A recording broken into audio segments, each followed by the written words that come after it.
Hello everyone, कैसे हैं आप सब। होप सो अच्छे होंगे। सो गाइस, आज के इस वीडियो में हम बात करेंगे इंग्लिश लिटरेचर की हिस्ट्री के बारे में। तो चलिए बिना देरी के शुरू करते हैं हमारी आज की इस वीडियो को। तो सबसे पहले शुरुआत करते हैं एलिजाबेथन पीरियड से। तो एलिजाबेथन पीरियड बिलोंग करता है क्वीन एलिजाबेथ फर्स्ट को, जो कि इंग्लैंड की क्वीन थी और ये बॉर्न हुई थी 1533 में और इनकी डेथ हुई थी 1603 में। ये इंग्लैंड की गद्दी पर बैठी थी 1558 में और इन्होंने अपनी गद्दी से रिजाइन करा था अपनी डेथ के साथ में, यानी कि जब इनकी मौत हो गई थी 1603 में, तभी इन्होंने अपनी गद्दी से रिजाइन करा था। तो ये जो पीरियड था 1558 से लेकर के 1603 तक का, इसे ही एलिजाबेथन पीरियड के नाम से जाना जाता है। लेकिन कुछ राइटर्स इस पीरियड को एक्सटेंड कर देते हैं 1625 तक। तो 1603 में एलिजाबेथन फर्स्ट की तो डेथ हो गई थी, लेकिन उनके बाद में 1603 से लेकर के 1625 तक इंग्लैंड की गद्दी पर जेम्स फर्स्ट का रूल था और उस पीरियड को जेकोबियन पीरियड के नाम से जाना जाता है। यानी कि 1603 से लेकर के 1625 तक का पीरियड जेकोबियन पीरियड था। तो ये दोनों पीरियड्स मिलकर के एलिजाबेथन पीरियड बनाते हैं। तो अब एलिजाबेथन पीरियड की जो एज है वो है 1558 से लेकर के 1625 तक। तो ये जो 67 ईयर्स है, इनको डिवाइड करा जा सकता है 3 पार्ट्स में।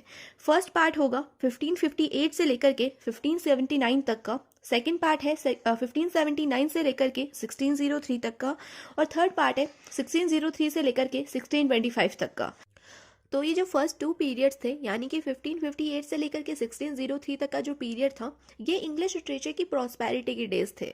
इस टाइम में इंग्लिश लिटरेचर के अंदर नई नई चीज़ें इन्वेंट की गई, चाहे वो सोनेट्स हो, चाहे वो पोएम्स हो, चाहे वो पोइट्रीज हो, चाहे वो ड्रामाज हो, हर एक चीज़ इसके अंदर इन्वेंट की गई। इस पीरियड के अंदर चाहे वो राइटर्स थे, चाहे वो पोइट्स थे, चाहे वो ड्रामेटिस्ट थे, हर किसी इंसान के अंदर नए नए थॉट्स आते थे। हर किसी इंसान ने अपनी फील्ड में बहुत सारे अच्छे वर्क्स किए। इंग्लिश लिटरेचर की दुनिया में बहुत सारी चीज़ें इस पीरियड के अंदर इन्वेंट की गई थी। शायद इसी वजह से एलिजाबेथन पीरियड को golden period of English literature भी कहा जाता है। और इस पीरियड के अंदर बहुत सारे राइटर्स भी थे, जैसे कि शेक्सपियर बहुत फेमस राइटर हैं, बहुत से फेमस पोइटिस्ट हैं। उन्होंने बहुत सारी सोनेट्स लिखी हैं, तो वो भी इसी पीरियड से बिलोंग करते थे। और इसी वजह से एलिजाबेथन पीरियड को शेक्सपियरन एज के नाम से भी जाना जाता है। और एडमंड स्पेंसर, वो भी इसी पीरियड से बिलोंग करते थे। उन्होंने भी बहुत सारी पोइम्स लिखी हैं, बहुत सारी सोनेट्स लिखी हैं, वो भी बहुत फेमस राइटर हुए इस पीरियड के। तो ये जो पीरियड था, ये golden period of English literature था। लेकिन जो ये थर्ड डिवीजन थी, यानी कि जैकोबियन पीरियड, ये एलिजाबेथ एज का डिक्लाइन था। यानी कि इस पीरियड के अंदर जितने भी थॉट्स इन्वेंट किए गए, जितनी भी राइटिंग्स की गई, वो सभी इतनी ज़्यादा फेमस नहीं हो पाई जितनी कि पहले की 2 पीरियड्स की फेमस हुई थी। और इस पीरियड के अंदर जो कुछ भी लिखा गया था, शायद उसको रिप्रेजेंट करने का तरीका सही नहीं था या फिर वो थॉट्स ही सही नहीं थे, ये हम कह नहीं सकते। लेकिन वो पीरियड इतना अच्छा नहीं हो पाया और इस पीरियड के अंदर एलिजाबेथन एज का डिक्लाइन टाइम आ गया था। तो अब आप कहेंगे कि एलिजाबेथन पीरियड इतना ज़्यादा इंपॉर्टेंट क्यों है इंग्लिश लिटरेचर की हिस्ट्री के लिए। तो इसके कई रीजंस हैं। सबसे पहला रीजन तो ये था कि उस टाइम पे जितने भी लोग थे वो अपनी लर्निंग स्किल्स को डेवलप करना चाहते थे। यानी कि जो भी सोनेट्स लिखी गई थी, जो भी पोएम्स लिखी गई थी, उनको पढ़ने में लोगों का इंटरेस्ट आने लगा। वो भी अब उन चीज़ों को पढ़ने पर ध्यान देते थे। वो सिर्फ यूनिवर्सिटीज़ की पढ़ाई पर ही ध्यान न दे करके जो बाकी की अपने आसपास की इन्वायरमेंट की जो चीज़ें होती थी उनके ऊपर भी ध्यान देना उन्होंने शुरू करा।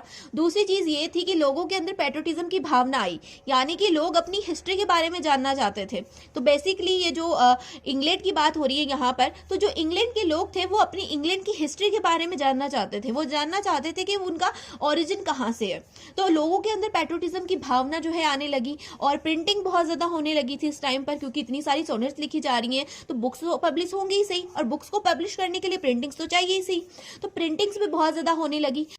तो यही कुछ रीजंस रहे कि जो एलिजाबेथन एज थी वो इंग्लिश लिटरेचर की प्रॉस्पेरिटी के डेज थे। अब बाकी का जो भी कुछ होगा वो आपको कम्युनिटी पोस्ट के अंदर मिल जाएगा, आप वहां से जाकर के एलिजाबेथन एज के बारे में और ज़्यादा पढ़ सकते हैं। तो यहाँ पर इस वीडियो को यहीं पर एंड करते हैं। इंग्लिश लिटरेचर की जर्नी को हम आगे नई वीडियो में वापस से कंटिन्यू करेंगे। होप सो आपको मेरा नरेशन, मेरा एक्सप्लेनेशन अच्छा लगा होगा। और अगर वीडियो अच्छी लगी है तो प्लीज़ वीडियो को लाइक कीजिए एंड चैनल को सब्सक्राइब करना बिल्कुल भी मत भूलिए। तो मिलते हैं नेक्स्ट वीडियो में, जहाँ पर हम आगे की बात करेंगे। तब तक के लिए बाय बाय, टेक केयर।